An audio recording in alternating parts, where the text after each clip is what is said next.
Outrage over Parkland verdict. The jury fails to reach a unanimous vote on the death penalty for Marjory Stoneman Douglas shooter Nikolas Cruz. I pray that that animal suffers every day of his life in jail. Tonight, what we're learning about at least one juror's decision to opt for life in prison. Plus, deputy shot. Less than 2 days after one local county laid its deputy to rest, another one of its members gets shot in the chest. How this deputy was able to survive. And migrant flight lawsuit. One Florida lawmaker is gearing up for a hearing against the governor. Why he argues the state is improperly using millions of dollars meant for its immigration relocation program. And we begin this evening with shock and outrage from the families of 17 people killed 4 years ago at Marjory Stoneman Douglas High School in Parkland. Some calling the jury's decision to recommend life in prison for gunman Nikolas Cruz a stain on our justice system. You're watching 10 Tampa Bay at 6. I'm Carolina Lead. And I'm Dave Wagner. 10 Tampa Bay's Liz Crawford has been following this trial for months now. Liz, this verdict is historic. Well, Dave, every other time someone in this country murdered 17 or more people, they either took their own life or were killed by police. A jury has never been in this position before. And today, 12 people from Broward County, Florida, decided it will be life in prison for Nikolas Cruz, not death row. Now, the threshold for the death penalty was high. If even one juror found the mitigating circumstances, such as mental illness, outweighed the aggravating factors, the death penalty was off the table. So even though all 12 jurors agreed the crimes were cruel, calculated, and premeditated, they could not agree that it outweighed Cruz's mental illness and childhood struggles. This shooter did not deserve compassion. Did he show the compassion to Gina when he put the weapon against her chest and chose to pull that trigger? Keep in mind, my husband was one of those that he came back and shot again because Chris was survived. He would have survived if he hadn't come and shot him the third time. So I hope that he understands the gift that he's been given. The monster's going to go to prison, and in prison, I hope and pray he receives the kind of mercy from prisoners that he showed to my daughter and the 16 others. Now, our partners, CBS Miami, talked to one of the jurors. He said it came down to one juror who thought Cruz was mentally ill, and because he was mentally ill, he shouldn't get the death penalty. She was a hard no, and 2 others ended up voting no as well. Now, the juror said it didn't go the way he wanted, but that's how the system works. Liz Crawford, 10 Tampa Bay.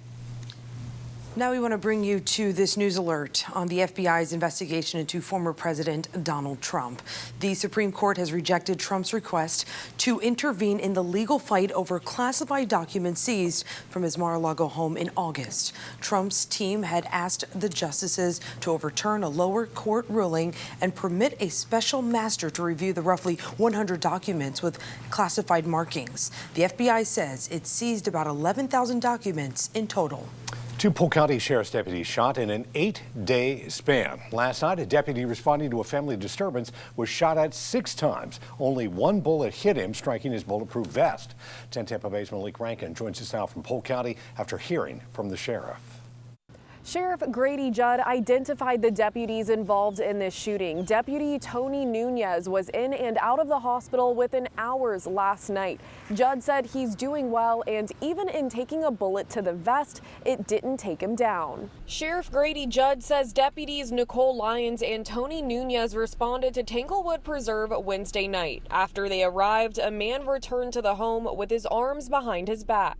At the same instant, Deputy Lyons tries to tase him, he shoots. And this is the guy who shot. It's Gabriel Batista.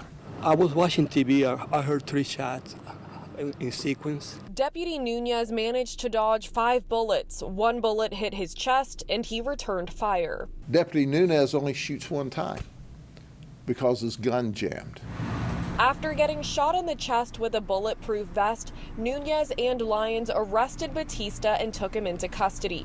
Detectives say Gabriel Batista told them he wanted to die by, quote, secondhand suicide. Had the gun not jammed, we would have fulfilled his wish. I'm sorry, the gun jammed. Sheriff Grady Judd says the bulletproof vest is what saved Deputy Nunez's life. Wearing these vests are mandatory for Polk County Sheriff's deputies. As for Batista, he's facing 4 felony and 1 misdemeanor charges. In Polk County, Malik Rankin, 10 Tampa Bay.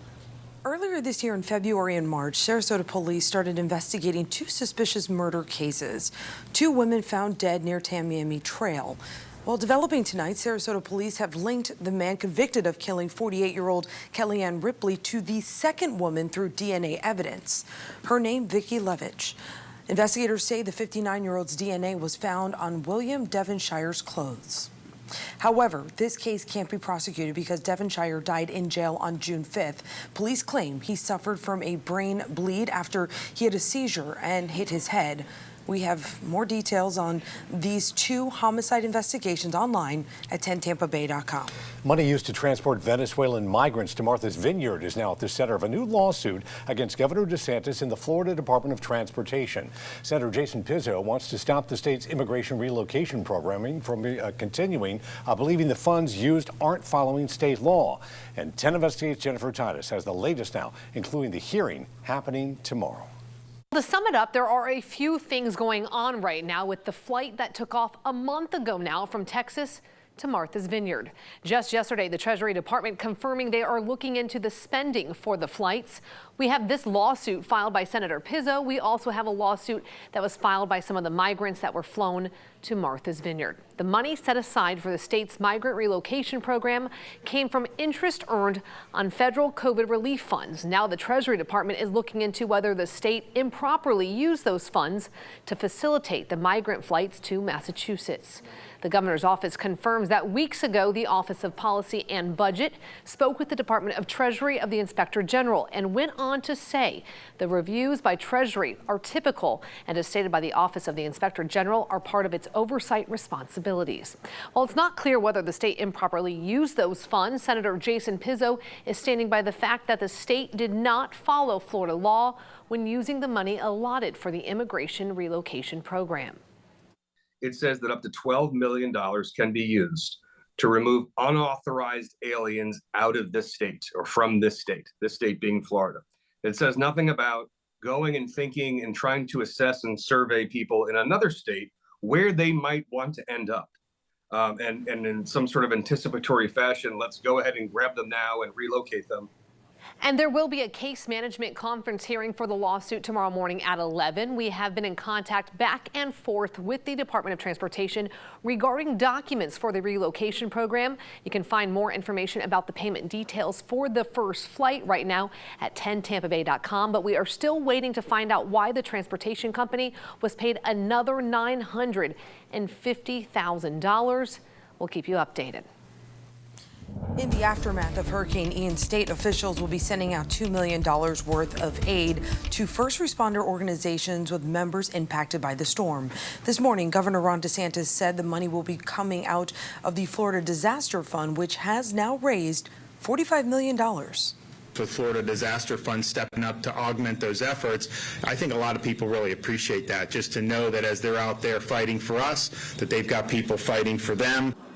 Governor DeSantis says many first responders are still working around the clock to restore infrastructure in Lee County. And just hours ago, the governor also announced all Lee County schools will hopefully be open no later than Wednesday, October 19th. That will depend, though, on the results of air quality tests. The governor says multiple state agencies have been working to restore classrooms. Pinellas and Hillsborough County schools also sent staff to Lee County to help make those repairs. Many school districts in the Tampa Bay area have already announced their hurricane makeup days. You can check out a full list on our website at 10tampabay.com. Hillsborough County commissioners are meeting right now to discuss whether to appeal a judge's reported ruling that struck down a transportation tax referendum. So you're taking, yes, a live look at the county center in Tampa. They voted to appeal, I'm hearing just now. Supporters say the 30-year 1% sales tax would have collected money and put it into a trust to benefit road projects and public transportation across the county. However, an attorney who challenged the tax in court argues the ballot language misleads the public about exactly when and where that money would be spent. But again, just finding out that they have decided to appeal. Our Miranda Parnell is in there. She will give us any updates coming up tonight at 11. Let's move on here. This morning, we woke up to news of the biggest increase to Social Security benefits in 40 years. In the new year, Social Security payments will increase by 8.7%, which translates into an additional $144 on average per month. The typical monthly benefit will be about $1,800. That increase is the result of record inflation. A federal judge holds Florida's Medicaid coverage ban for gender-affirming care. Why transgender rights groups say this is causing irreversible harm. Developing out of Tallahassee this week, a federal judge refuses to stop Florida's rule on transgender care. Right now, certain gender-affirming treatments are not covered under Medicaid. Plaintiffs in the lawsuit argue the treatments are necessary and safe, but the state agency responsible argues they're not proven to be safe or effective. Families with trans members say they worry it will inflict more mental health struggles on those seeking care. A new trial date hasn't been confirmed yet. Now let's get you in the know. Some other stories making headlines this evening. An American Airlines flight had to make an emergency landing last night after Miami-Dade Fire and Rescue reported multiple passengers became sick. The airline said 5 crew members had to be taken to the hospital. CBS Miami says a chemical odor spread from a nail polish remover inside a carry-on. American Airlines says it offered all passengers hotel accommodations for the night. A toddler is recovering in Volusia County after being left in a hot car. Investigators say her grandfather dropped off a rental car at Daytona Beach International Airport and left the child inside. Records show the temperatures in the lot was 80 degrees at the time. That man, 62-year-old David Towner, has been charged with child neglect. Manatee County officials say they're dealing right now with water quality concerns in Mayaca City. Tests show many private wells are contaminated with flood water. The county is working to provide disinfection services. In the meantime, though, residents are now able to get free bottled water at the Mayaca City Community Center. We had some water coming from the clouds around here today. A fair amount of rain around it. And then cloud cover just staying locked overhead, something that we don't get to see all day long here, especially these neck of the woods. But I will tell you some gradual clearing is on the way, and we're going to start off with moving some of the rain out of the region, then eventually that cloud cover. I do want to kick things off with the tropics because there's 2 areas, one which is a tropical storm in the Gulf of Mexico, southwestern Gulf of Mexico. Another is a wave well in the eastern Atlantic just off the coast of Africa. 20% chance that in the next 5 days any possible development there, and I will tell you that will be staying well over the Atlantic. If anything, here at home we are staying quiet. Thankfully, we've been seeing some of those clouds that have just been cut off from what is Tropical Storm Carl tonight, continuing to move very, very slowly to the south-southeast, about 7 miles per hour. Maximum sustained winds are at 45 miles per hour, and it is forecast to continue to meander down a little further to the south into Mexico. So this will be no concern for us, but this will be remaining a tropical storm until landfall earlier in the weekend hours. We'll be seeing these conditions, at least these clouds, stick around over the next couple of hours. Notice how the rain is continuing to drift further and further to the south now, officially making it east of Highway 17 there in DeSoto County, moving into Highlands. This is some light, steady rainfall at this hour, but there's a lot of moisture, a lot of humidity, and a very slow moving cold front starting to nudge its way through the northern half of the state. This will actually sweep through tomorrow, but before then, we'll actually see a lot of the rain move out of here, and eventually those clouds will clear up. But because of the clouds, this kept temperatures low today. We made it to 82 for an afternoon high when the normal for this time of year is 86. And I want to show you a camera view that's facing a little bit more so to the north, northwest. Still mostly cloudy out at the beaches, but you see some blue skies. So this is kind of giving you an indication of what's to come as we gradually clear up our conditions from north to south, going through tonight and especially into your Friday tomorrow. 77 degrees, just update that temperature there in Clearwater. Same in St. Pete. It's 78 in Tampa. Calling it 77 from our neighbors all the way in Lakeland and Mulberry. It's been mild and muggy though, so we're going to continue to see these temperatures fall ever so slowly, but not drastically. drastically into those mid-70s overnight. Mostly cloudy to completely cloudy right now, but partly cloudy skies will take over overnight through early Friday, with a lot of us waking up in the either upper 60s in our northern locations or the lower to mid-70s around the immediate bay and down to the south. Tomorrow will warm back up. I think tomorrow actually will get a little bit warmer as that cold front moves through. It's not really going to change a lot in the wake of our temperatures during the day. It will make our weekend lows feel a little bit more comfortable, but it's going to be a front that we're looking forward to next week that will bring some greater changes. Still a little bit of moisture overhead that will keep a very isolated rain chance in the mix both tomorrow and into Saturday. I'm only calling it a 10 to 20% chance. You can see a lot of that cloud coverage again trying to gradually scoot on out of here from north to south tomorrow, but there is that isolated 20% chance that some of us may see a brief shower roll through. Otherwise, you will warm up. You'll see plenty of sunshine going into the weekend, and that's really what we're going to be enjoying. And as mentioned, those morning temperatures will be a little bit more comfortable, especially going into Saturday and Sunday. Daytime highs, though, will continue to warm up. Really quickly, I wanted to show you that secondary cold front that will dip things down by the middle of next week. Dew points basically show you how comfortable it feels out there or how sticky. When it's in the 60s and 70s, it's a little more muggy. We're going to see some lower dew points that will help to dip down those temperatures. I'm talking Tuesday going into Wednesday. The front moves through on Tuesday. Those temperatures get comfortably in the 70s by the middle of next week.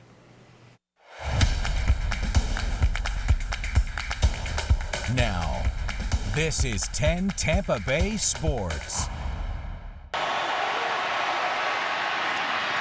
Did he get it?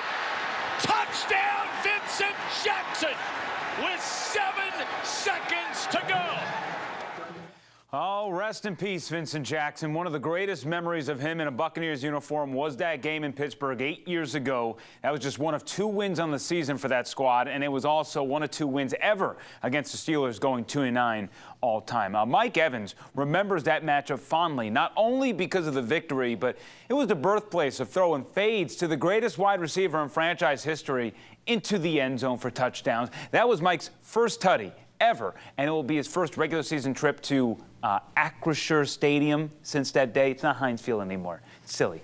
It's also the return of offensive coordinator Byron Leftwich and defensive coordinator Larry Foote, who both played under Mike Tomlin during his early years with the franchise. Both men have tremendous respect for Tomlin and say his coaching, along with the conversations they've had along the way, stick with them still to this day. Mike T is a unique, special guy, man. That's all you can really say. I learned so much from him.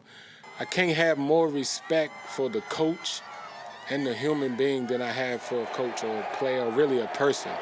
He's that unique. I got to beat him because I know when we see each other, we're going to talk a little trash. I know how competitive he is. I've been telling my guys, trust me, he's going to have these guys ready to play.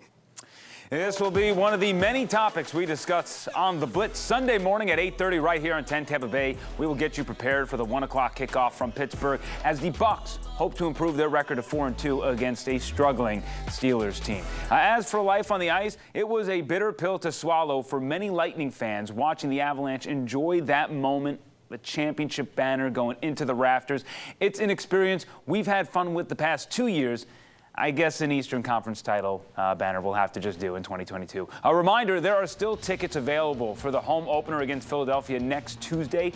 As we know, the fan base for the Lightning is one of, if not the best in the league. And if everyone does their job, we'll see the 300th consecutive sellout on December 8th. They'll be back in action tomorrow. One of the greatest cities in America, Columbus, Ohio. As for tonight, we will see some of the greatest uniforms in the country with UCF's Space U outfit for the Space Game kickoff from the Bounce House at 7 o'clock, hoping to improve that record to 5-1. A traveling tribute comes to Tampa Bay, the memorial you can visit right now to pay your respects to American servicemen and women.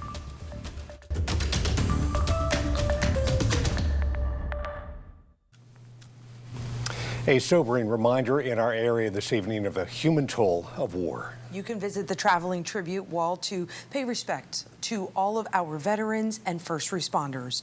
This is an 80% scale replica of the Vietnam War Memorial located in Washington, D.C.